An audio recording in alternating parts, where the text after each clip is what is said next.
नमस्कार, बाजार आज और कल में आप सभी का स्वागत है। मैं हूं स्वाति रायना। बताएंगे शो में बाजार में आज का पूरा एक्शन, साथ ही कल के लिए स्ट्रैटेजी और शेयरों में कमाई के शानदार मौके। पूछ सकते हैं हमसे सवाल, फोन नंबर नोट कर लीजिए 02223001634 या फिर आप हमें 02223001635 पर कर सकते हैं कॉल। फेसबुक पर @जी बिजनेस ऑनलाइन, ट्विटर पर @जी बिजनेस अपने सवाल भेजें #बाजार आज और कल लिखकर। और आपकी कल की तैयारी कराएंगे जी बिजनेस के मैनेजिंग एडिटर अनिल सिंह भी। साथ ही हमारे साथ है आज सेठी फिनमार्ट के एमडी विकास सेठी। विकास जी, स्वागत है आपका शो में। और सबसे पहले बाजार के आज के कारोबार पर एक नजर डाल लेते हैं। तो मंगलवार का दिन बाजार के लिए काफी मंगलमय रहा। सेंसेक्स 446 अंकों की तेजी के साथ 58,000 के पार बंद हुआ। निफ्टी 119 अंक उछला 17,100 के पार बंद होने में रहा कामयाब। बैंक निफ्टी में 533 अंकों की शानदार तेजी हमने देखी और ये 39,900 के करीब जाकर हुआ बंद।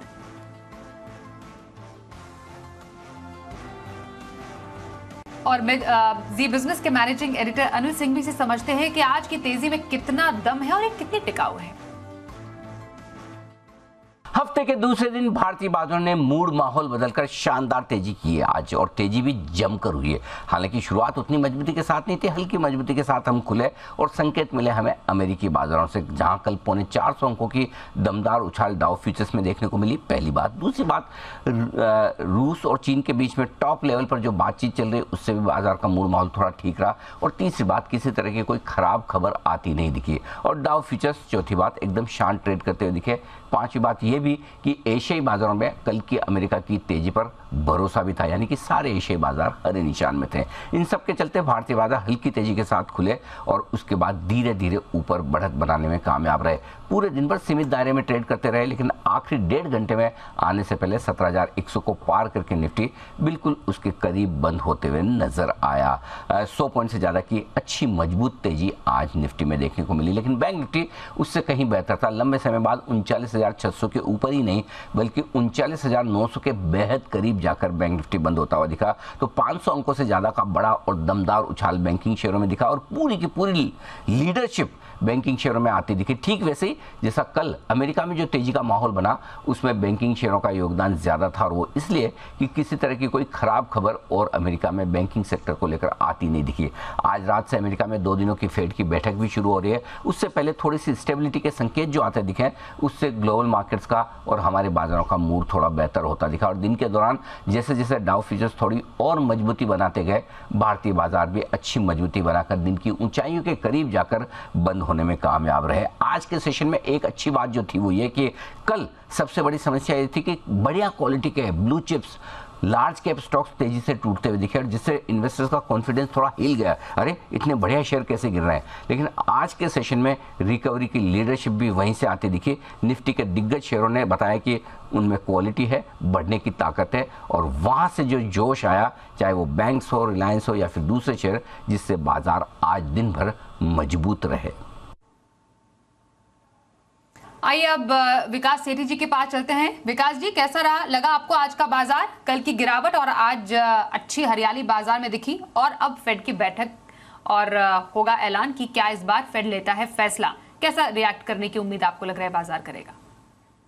नहीं, बिल्कुल स्वाति, देखिए आज तो बाजार में एक बहुत ही दमदार तेजी है। पिछले कई दिनों के बाद ये तेजी देखने को मिली। अच्छा दिन था, और पर्टिकुलरली कल चूंकि यूएस के मार्केट में एक अच्छी तेजी हुई तो उसको ही हमने फॉलो करते हुए एक अच्छी तेजी बाजार में करी। और अच्छी बात यह है कि unlike other few days recently, जो लास्ट में भी वो तेजी बनी रही। और मुझे लगता है कल, हालांकि एक जो इवेंट है, काफी बड़ा इवेंट है, फेड की मीटिंग है, उसका आउटकम कल रात को आएगा, मतलब परसों सुबह हमको रिएक्ट करना है। बट उसकी वजह से थोड़ा क्वेश्चन जरूर हो सकता है, बट बाजार एक्सट्रीमली ओवरसोल्ड लगते हैं। अगर फेड ने कुछ मतलब अनएक्सपेक्टेड नहीं किया, मतलब बाजार ये मान रहा है कि या तो 25 बेसिस पॉइंट की at the most rate hike होगी या पॉज करेंगे। अगर वैसा ही कुछ होता है तो मुझे लगता है बाजार बहुत ही अच्छी लेवल्स पे है, जहां से एक अच्छी तेजी बनने के आसार है। और जो भी बाकी जो अमेरिका में, यूरोप में जो बैंकों की क्राइसिस है वो भी काफी हद तक अब मतलब सॉल्व हो गई या कंट्रोल में है। तो मुझे लगता है अगर ये इवेंट पॉजिटिव निकल जाता है तो मुझे लगता है बाजार में अच्छी तेजी होनी चाहिए। और मुझे लगता है अगले वीक जो एक ट्रंकेटेड वीक रहेगा, थर्सडे को छुट्टी है रामनवमी की, मुझे लगता है in the run up to the financial year end जो कैश मार्केट के स्टॉक्स है मिड कैप स्मॉल कैप में भी अगले वीक में अच्छी तेजी होनी चाहिए। तो all in all I am bullish on the markets और मुझे लगता है करंट लेवल्स पे मीडियम से लंबे अवधि के निवेशकों को एक खरीदारी करने का अच्छा मौका है। ओके, तो आइए स्टॉक स्पेसिफिक एक्शन भी समझ लेते हैं अब विकास जी से। सर, पोजिशनल नजरिया रखना हो तो कौन से स्टॉक में खरीदारी की सलाह रहेगी आपकी? देखिए स्वाति, अगर पोजिशनल नजरिया है किसी का तो करंट लेवल्स पे मेरा एक पसंदीदा स्टॉक रहा है पूनावाला फिनकॉर्प। एक बहुत ही दमदार क्वालिटी की एनबीएफसी कंपनी है। जो आज 280 के आसपास बंद हुआ ये स्टॉक, बट एक रिटेल फोकस्ड जो कि मेनली अफोर्डेबल हाउसिंग, फिर pre owned cars, business loans, फिर लोन अगेंस्ट प्रॉपर्टीज, इन सब कारोबार में है। Asset quality one of the best in the industry. आपके बोरोइंग कॉस्ट भी काफी कम हो गए हैं after the new management has taken over, और उनके जो एसेट क्वालिटी में एक जबरदस्त सुधार दिखा है पिछले 3-4 क्वार्टर में, और पिछला क्वार्टर तो one of the best in the last मतलब 30-40 क्वार्टर्स इन्होंने रिजल्ट पेश किए। बाकी 110 ब्रांचेस के थ्रू भारत में प्रेजेंस है। मुझे लगता है ये स्टॉक जो कि हाल ही की गिरावट में अच्छा खासा ये भी करेक्ट हुआ है, इसमें करंट लेवल्स पे रिस्क रिवॉर्ड रेशियो भी फेवरेबल लगता है, यहाँ पे खरीदारी करने की सलाह है। मेरा इसमें पोजिशनल टारगेट है, कंजर्वेटिव टारगेट है 305 रुपए का, स्टॉप लॉस रखना है 270 रुपए का। पूनावाला फिनकॉर्प पोजिशनल खरीदारी की राय विकास जी की तरफ से आ रही है। और लॉन्ग टर्म खरीदारी के लिए कौन सा स्टॉक अच्छा लग रहा है आपको सर?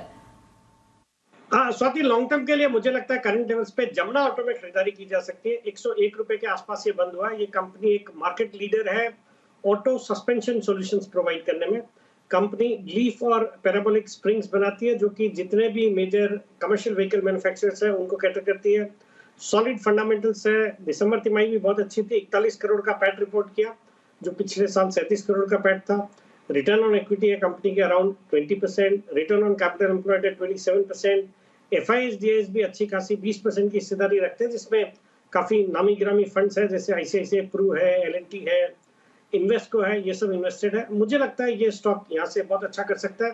ये भी हाल ही की गिरावट में एक अच्छे लेवल्स पे 101 के आसपास अवेलेबल है। मुझे लगता है यहाँ पे इसमें खरीदारी करें। 9 से 12 महीने का इसमें मेरा टारगेट है 130 रुपए का।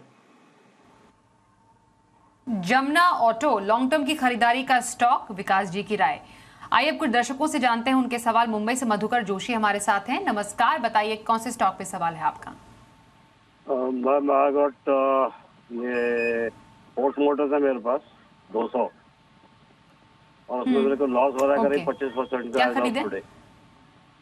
वो 1625 खरीद कितनी है आपकी?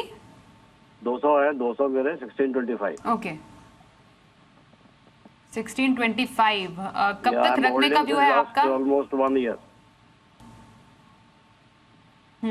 1 साल से फोर्स मोटर्स होल्ड कर रहे हैं। काफी भारी भरकम नुकसान में है फिलहाल ये। अपने खरीद, काफी ऊंची खरीद के लिहाज से फोर्स मोटर्स का जो ताजा भाव है इनकी खरीद से तो काफी नीचे है।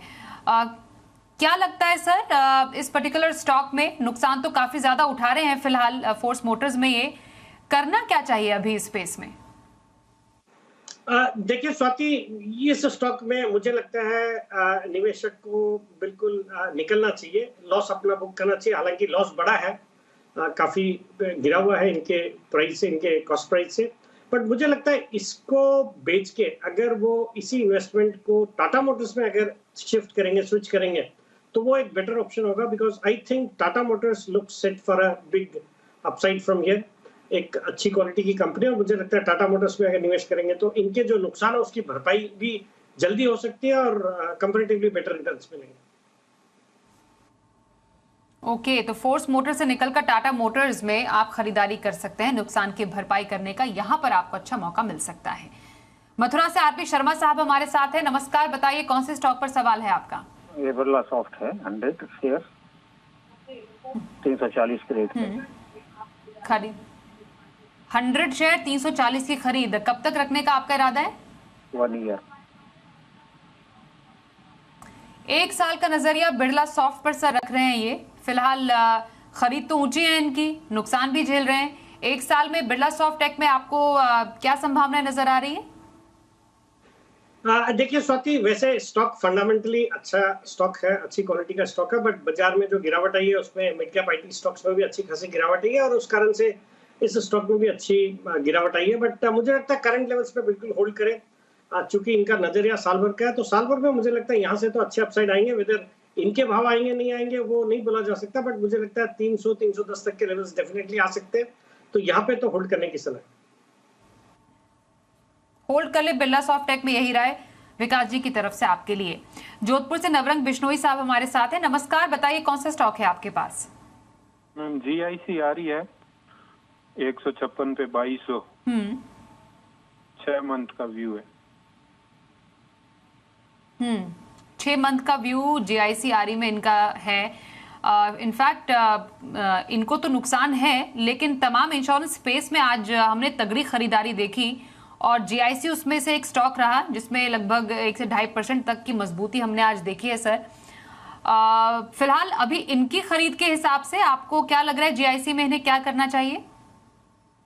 स्वाति, नवरंग जी को भी मेरी सलाह रहेगी होल्ड करने की। इस स्टॉक में एक अच्छी क्वालिटी का स्टॉक है, वैल्यूएशन के लिहाज से काफी सस्ता है और अपने रीसेंट हाइज जो 200 के ऊपर के हाइज थे वहां से अच्छा खासा करेक्ट हुआ हुआ स्टॉक है। बट करंट लेवल्स पे होल्ड करने की सलाह है। मुझे लगता है इन लेवल्स पे होल्ड करेंगे और आने वाले दिनों में अच्छे अपसाइड देखे जा सकते हैं। ओके, तो ये आपके लिए राय आ रही है आपके स्टॉक GIC पर करंट लेवल पर होल्ड करने की आपके लिए सलाह। आइए अब अगले कॉलर से बात करते हैं। नमस्कार, बताइए क्या नाम है आपका और कौन से स्टॉक पर सवाल है आपका? हेलो, नरेंद्र कुमार हमारे साथ है। नरेंद्र जी नमस्कार, सवाल पूछिए। नमस्कार मैडम, मैं नरेंद्र बोल रहा हूँ भिवानी हरियाणा से। मेरा सवाल ये है, MMTC पे मैंने अनिल सिंघवी जी की राय थी, उससे मैंने लिया था। मेरा एवरेज 47 का एवरेज आया है, तो 3000 शेयर है, जबकि उनकी रिकमेंडेशन थी कि 80,000 जाएगा, लेकिन 80 रुपए जाएगा, लेकिन वो तब से डाउनफॉल ही चल रहा है, 30 के अराउंड ट्रेड कर रहा है। हाँ, मैंने स्टॉप लॉस नहीं लगाया था, लेकिन मेरी जो एवरेजिंग प्राइस है वो 47 आई है और 3000 मेरे वो। स्टॉप लॉस नहीं लगाया इन्होंने। MMTC में फिलहाल नुकसान भी काफी ज्यादा झेल रहे हैं। विकास जी क्या लगता है अब आपको इस लेवल्स पे इन्हें क्या करना चाहिए? देखिए स्वाति, नरेंद्र जी को सलाह रहेगी इस स्टॉक में करंट लेवल्स पे होल्ड करने की। एक अच्छे लेवल्स पे स्टॉक है अब और वैल्यूएशन के लिहाज से काफी सस्ता है और मुझे लगता है यहाँ से अच्छे अपसाइड आने वाले महीनों में आ सकते हैं। तो इन लेवल्स पे तो होल्ड ही करना है। पर MMTC होल्ड करने की सलाह आपके लिए बता रहे हैं विकास जी। महाराष्ट्र ओके, और एवरेज कर सकते हैं सर MMTC में? ये सवाल पूछ रहे हैं हमारे यही दर्शक। मुझे लगता है करंट लेवल्स पे थोड़ा बहुत और ऐड किया जा सकता है to bring down his cost of acquisition. मुझे लगता है मेटल्स एज ए सेक्टर भी अब यहाँ से एक प्रोमिसिंग लगने लगा है। जो भी साइकिल थी वो मुझे लगता है रिवर्स होनी चाहिए। मेटल कंपनियों ने भी अपने प्राइसेस बढ़ाने शुरू किए हैं और ओवरऑल काफी पिट गए हैं पिछले 6 महीने 8 महीने में। मुझे जब से रशिया यूक्रेन का वॉर हुआ और उसके बाद जो चाइना में लॉकडाउन था उसकी वजह से काफी नुकसान हुआ पूरे मेटल सेक्टर को। बट अब मुझे लगता है चीजें नॉर्मल होने लग गई है। MMTC would also gain out of it and should do well from here. तो यहाँ पे थोड़ा ऐड कर सकते हैं। ऐड कर सकते हैं MMTC, राय दे रहे हैं विकास जी। महाराष्ट्र दापोली से उदय जी का सवाल लेते हैं। EID पैरी इनके पास है, 75 शेयर है, 532 की खरीद है।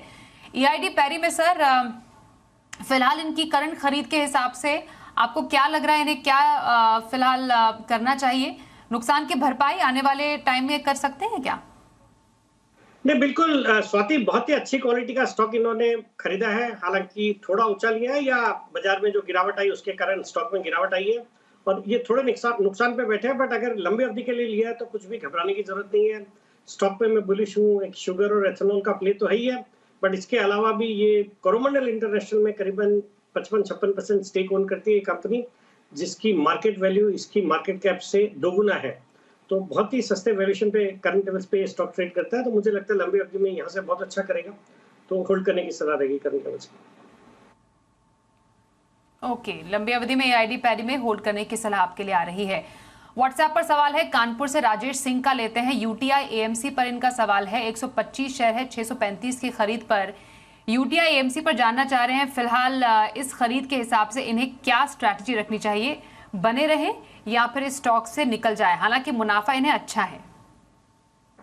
नहीं, देखिए स्वाति, इनको भी राय रहेगी इस स्टॉक में बिल्कुल बने रहने की। आज इस स्टॉक में एक जबरदस्त उछाल देखने को मिला। कल कोई ब्लॉक डील हुई थी और उसमें अच्छे नामी गिरामी निवेशकों ने चेक इन किया है, तो मुझे लगता है उसका भी एक फायदा देखने को मिला। बट एक अच्छी क्वालिटी की कंपनी और अच्छे सेक्टर में है जिसमें काफी ट्रिमेंडस अपॉर्चुनिटीज है आने वाले सालों में भारत में। मुझे लगता है ये स्टॉक भी लॉन्ग टर्म में अच्छा कर सकता है यहाँ से, और अपने हाइट से अच्छा खासा करेक्ट हुआ है, तो यहाँ पे भी होल्ड करना है। होल्ड करे यूटीआई एएमसी, यही राय आपके लिए विकास जी दे रहे हैं। अगला सवाल गोवा से सर्वेश गायतोंडे भेज रहे हैं। आईओसीएल इनके पास है, 9000 शेयर है, 78 की खरीद भाव है इनका। आईओसीएल सर कैसा लग रहा है आपको स्टॉक? शेयर काफी है इनके, 13,000 का मुनाफा भी इनको हो रहा है फिलहाल। बताइए सर क्या करें ये? देखिए इस स्टॉक में भी जो हाल ही में क्रूड के प्राइसेस में जो भारी गिरावट आई है उसके कारण से पूरे ऑयल मार्केटिंग स्पेस में एक अच्छी तेजी बनी हुई है। हालांकि इस स्टॉक ने अपने पीयर्स यानी कि एचपीसीएल और बीपीसीएल को अंडर परफॉर्म किया है, और मेरी भी preference BPCL would be my first preferred bet from this sector, followed by HPCL and then would come IOC. But IOC in itself also यहाँ से अच्छा करना चाहिए, वैल्यूएशन के लिहाज से अट्रैक्टिव है। फिर जिस तरह से क्रूड के प्राइसेस गिरे हैं और रिटेल में इन्होंने जो पेट्रोल डीजल के प्राइसेस घटाए नहीं है, तो मुझे लगता है इनके जो पिछले कई महीनों से जो लॉसेस में चल रहे थे अच्छी खासी रिकवरी होनी चाहिए। तो मुझे लगता है यहाँ से अच्छा अपसाइड देखने को मिलेंगे, तो IOC को भी होल्ड करना है। ओके, होल्ड करके चले IOCL, यही आपके लिए राय आ रही है विकास जी की तरफ से। कल के बाजार पर क्या रखे खास स्ट्रैटेजी, बाजार के लिए अहम संकेत समझते हैं अनिल जी से। आज रात से फेड की 2 दिनों की बैठक शुरू हो रही है और कल देर रात अमेरिका के फेड का फैसला आएगा ब्याज दरों को लेकर। इन बीच जिस तरह की खबरें फेड से या अमेरिका से दूसरी निकल कर आती है वो हमारे बाजारों को प्रभावित करेगी। वैसे एक अच्छा ट्रेडिंग सेशन हो सकता है अमेरिका में, ये संकेत हमारे बाजारों के बंद होने के वक्त आ ही रहे थे। करीबन 200 पॉइंट ऊपर डाउ फ्यूचर्स मजबूती के साथ ट्रेड करते हुए दिख रहे। तो देखते हैं अमेरिका में किस तरह का सेशन होता है, कल सुबह डाउ फ्यूचर्स क्या कुछ करके कमाल करके दिखाते हैं। लेकिन खबरों पर नजर रहेगी, और खास तौर से आज एक और इंटरेस्टिंग चीज जो देखने वाली होगी कल के लिए, वो एफआईज की तरफ से कितनी शॉर्ट कवरिंग होती है। क्योंकि जो स्क्रीन दिखा रही थी वो साफ ये दिखा रही थी कि एफआईज अपने इंडेक्स लॉन्ग पोजीशन पर 9% पर बेहद नीचे आ चुके हैं, ओवरसोल्ड हो चुके हैं। और आज जो तेजी बनी है वो उन शेयरों में बनी है जो दिग्गज है, एफआईज के फेवरेट है। तो पूरी तरह से इस बात की संभावना है कि आज बड़े आंकड़े आपको शॉर्ट कवरिंग और खरीदारी के नजर आ सकते हैं। कल सुबह इन्हीं के दम पर हम शुरुआत करेंगे। जो सपोर्ट लेवल है निफ्टी पर कल के लिए वो 16,950 17,000 का रहेगा, और ऊपरी स्तरों पर 17,150 17,225 की हल्की फुल्की रुकावट की रेंज है। उसके पार निकले तो 17,325 17,425 तक इस हफ्ते जाने की कोशिश निफ्टी की तरफ से हो सकती है। बैंक निफ्टी का जहां तक सवाल है 39,900 के आसपास की क्लोजिंग कही जाएगी बेहद मजबूत। जो अब कल के लिए बैंक निफ्टी पर सपोर्ट है वो 39,500 से 39,700 की रेंज में रहेगा, और ऊपरी स्तरों पर 40,350 से 40,500 की रेंज तक बैंक निफ्टी जाने की कोशिश कर सकता है, बशर्ते कि 40,000 के ऊपर निकलकर टिक जाए तो फिर और 500 पॉइंट के लिए जगह आने वाले समय में 1-2 दिनों में बनती हुई दिख सकती है। लेकिन पूरा दारोमदार इस बात पर है कि एक अमेरिका की से कोई अच्छी या बुरी खबर आती है, दूसरा फेड अपनी 2 दिनों की बैठक में क्या कुछ करता है और क्या कुछ कहता है। और आइए अब देखते हैं कल का option.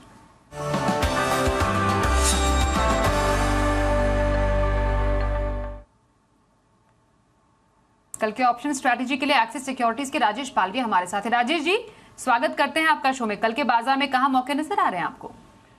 Good evening Swati ji. तो आज मार्केट में ओपनिंग के बाद से जिस तरीके से बाइंग इंटरेस्ट बना और एक शॉर्ट कवरिंग का मूव मार्केट में देखने को मिला है, निफ्टी कंफर्टेबली 17,100 के आसपास बंद होते हुए दिखा है। तो हमें लगता है कि जिस तरीके की आज शॉर्ट कवरिंग बनी है ये एक्सटेंड होते हुए दिख सकती है कल के सेशन में भी।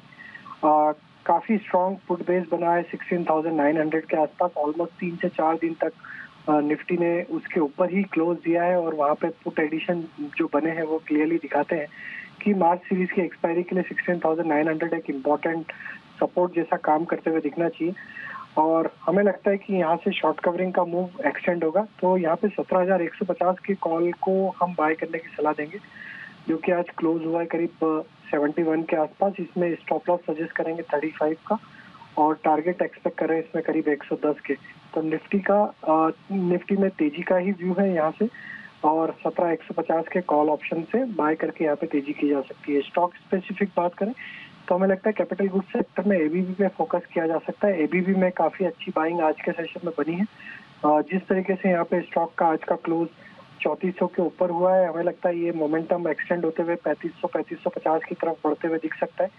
तो एबीबी पे बाय करने की सलाह है। 3515 के ट्रेडिंग टारगेट के लिए स्टॉप लॉस रखेंगे 3360 का। धन्यवाद करेंगे राजेश जी कल के ऑप्शन स्ट्रेटजी बताने के लिए। और विकास जी, कल के बाजार में कहां पर खरीदारी के मौके आपको नजर आ रहे हैं? देखिए स्वाति, अगर कल किसी को इंट्राडे के लिए खरीदना है तो मेरी राय में ISGEC हेवी इंजीनियरिंग ये नाम की कंपनी है, उस स्टॉक में खरीदारी करने की सलाह रहेगी। आज कुछ 451 के आसपास कुछ बंद हुआ है। एक बहुत ही दमदार क्वालिटी की इंजीनियरिंग कंपनी है जो कि मेनली बॉयलर्स बनाती है सीमेंट, पावर और शुगर इंडस्ट्री के लिए। और इसके अलावा खुद का भी इनका एक अच्छा खासा शुगर और एथेनॉल का कारोबार है। इनकी एक सब्सिडरी है सरस्वती शुगर मिल्स करके। बाकी जिस तरह से बजट के बाद से मुझे लगता है ये जितने भी इंजीनियरिंग वाली कंपनियां हैं वो अच्छा करनी चाहिए, कर रही हैं। और ये स्टॉक भी अपने रिसेंट हाइट से करेक्ट हुआ है और इन लेवल्स पे आया है। मुझे लगता है इसमें कल खरीदारी करनी चाहिए। कल का मेरा इसमें टारगेट रहेगा 465 रुपए का और छोटा एक 445 रुपए का स्टॉप लॉस होगा। जी विकास जी, धन्यवाद करेंगे। आप हमारे साथ आज के कार्यक्रम में शामिल हुए। बाजार आज और कल में बस इतना ही।